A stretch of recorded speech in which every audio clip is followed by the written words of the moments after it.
오늘은 1955년에 태어난 김영현 작가의 단편소설 멀고 먼 해후에 대해 생각해 보겠습니다. 모든 것이 금지되고 길거리에는 군인들이 탱크 옆에 서 있던 암울한 박정희의 군사독재 시대가 이 소설의 배경입니다. 나는 공장 일이 끝나면 경선이와 함께 싸구려 극장에서 시간을 보냈었다. 한꺼번에 2프로를 상영하는 지린내 나는 영화관, 베니어 의자가 자칫하면 폭삭 내려앉을 것 같은 곳에 앉아서 나는 아무것도 생각하지 않으려고 마음먹었다. 세상은 조금 즐겁게 살 필요가 있는 것이었다. 사내에게는 준호라는 친구가 있고 준호는 그가 다니는 공장의 노조위원장입니다. 동료 중 한 명인 순범이는 암 투병 중입니다. 사내와 경선이는 가끔 그의 병문안을 갑니다. 순범이는 그 즈음 구원에 대해 생각하고 있었다. 그는 그것에 희망을 걸고 있었다. 나는 마른 플라타너스 잎사귀가 가벼운 몸뚱아리처럼 바람결에 몰려가는 거리와 거리에 서 있을 녹색옷의 군인들을 생각하며 그의 이야기를 들었다.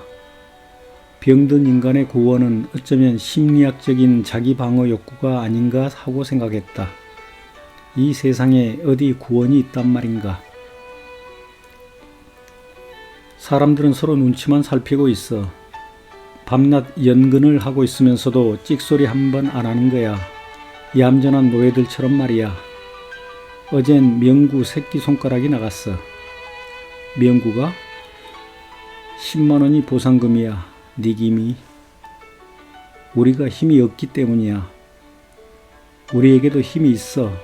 비겁하기 때문에 자기 힘을 믿지 못할 뿐이야.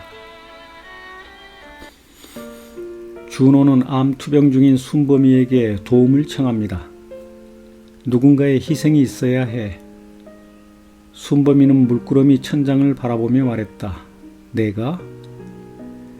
순범이, 잘 생각해봐. 선택은 죽느냐 사느냐 하는 것이 아니라 어떻게 죽느냐 하는 것이야. 우리는 너의 그 허물어져가는 몸뚱아리가 필요해. 그 몸뚱아리에 불을 붙여 횃불처럼 들고 나가면 우리의 가슴에 암처럼 버티고 있는 두려움을 벗어 던지면 우리는 승리할 수 있어. 죽음이 눈앞에 있다고 하여 내가 더 강하다고 생각하지 마. 그동안에 몇몇 사람은 불려가서 조사를 받고 나왔고 몇몇 사람은 해고 조치되었다. 그 중에는 준호도 끼어 있었다. 끝까지 싸우겠어. 누군가가 인간은 벌레가 아니라는 걸 증명해 주면 돼. 두려움의 껍질 속에 쌓여진 목소리를 꺼내면 순식간에 단결하게 될 거야. 싸움을 시작하게 되면 비로소 이쪽이나 저쪽이나 사람 무서운 줄을 알게 되겠지. 인간은 벌레로는 결코 행복할 수 없다는 걸 깨닫게 되는 거야. 나는 이 대목에서 벌레로도 행복할 수 있는 천박한 인간들을 생각합니다.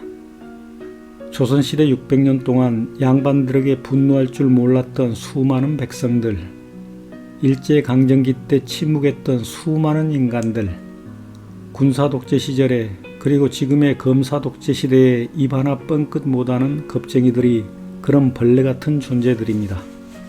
그런 벌레들은 아주 많습니다. 그는 몇 밤이고 뜬 눈으로 새우며 이 초라하여 가랑잎 같은 죽음에 대해 두려움을 느꼈을 것이었다. 그리고 이것이 모든 사람에게 한 번밖에 주어지지 않은 삶이라는 사실을 믿을 수가 없었을 것이었다. 그는 자신의 삶이, 자신의 그림자가 누군가의 삶 속에서 다시 살아야 한다고 생각했을 것이었다. 이럴 경우에는 신념을 가진 한 사람에게 끌려갈 수밖에 없는 것이었다. 그런데 약속된 날에 순범이가 망설이며 겁을 냅니다.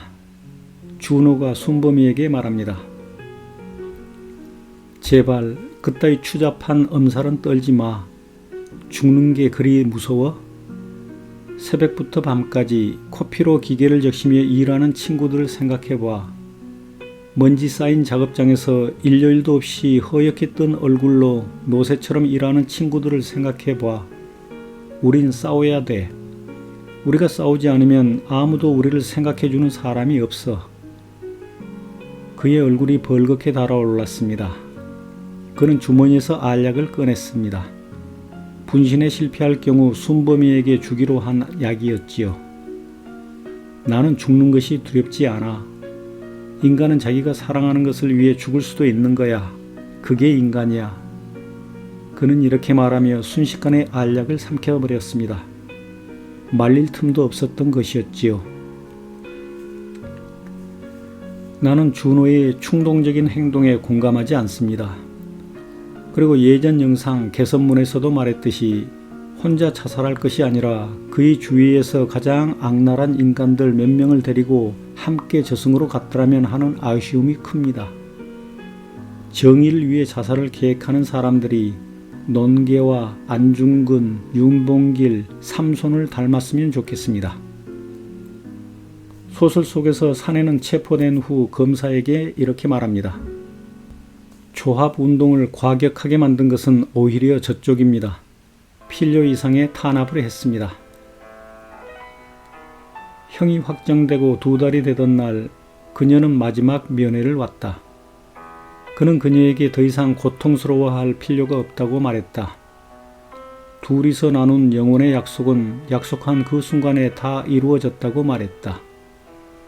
이제는 서로가 서로를 자유롭게 해줄 필요가 있다고 말했다. 그녀는 고개를 숙이고 가늘게 어깨를 떨었다. 5년 후 감옥에서 나오면서 그는 길고 긴 터널을 빠져나오는 것 같은 느낌을 받습니다. 출감하기 전에 그녀에게 편지를 쓴 것을 사내는 후회하면서 12월의 강기슭 언덕 위에 서 있는 성당 현문이 보이는 어둠 속에 몸을 숨기고 웅크리고 앉아 있습니다. 그럼 소설의 마지막 장면을 소개하며 오늘 영상을 마무리하겠습니다. 감사합니다. 마른 은사시나무 가지가 바람을 물고 맵게 울어대고 있었다. 그의 눈빛이 희미하게 젖어왔다. 강바람이 날카롭게 옷깃을 파고들며 맨살의 금속성의 한기를 비벼대었다. 종아리가 얼얼하게 굳어져 왔다. 그는 성냥불을 켜서 시계를 보았다. 시간은 벌써 1시간을 더 지나고 있었다. 그는 아무런 미련도 없이 다시 한번 성당 주위를 돌아본 후 강 쪽에다 대고 오줌을 갈겼다. 오줌은 발치기에 떨어졌다. 어디로 가야 할지 막막한 기분이 들었다. 몸을 마구 떨어본 다음 심호흡을 하고 철문께로 갔다. 그때 뒤에서 누군가 그림자처럼 나타나서 그의 팔을 슬쩍 잡는 것이었다. 그는 그 자리에 그대로 뻣뻣하게 굳어져 버렸다. 신경이 한꺼번에 확 낚아채어 움직이지 못하도록 단단하게 못이 박혀버린 듯한 느낌이었다. 돌아보지 않아도 그게 누구의 손이라는 것을 그는 직감으로 알 수 있었다. 여기서 1시간이나 기다렸잖아요. 그것은 까마득한 터널의 저쪽에서 들려오는 소리였다. 그 소리는 나지막했지만 그의 가슴을 왕왕 울려대는 소리였다. 그는 차마 뒤돌아볼 용기가 나지 않았다. 강바람이 점점 세게 불어오고 있었다.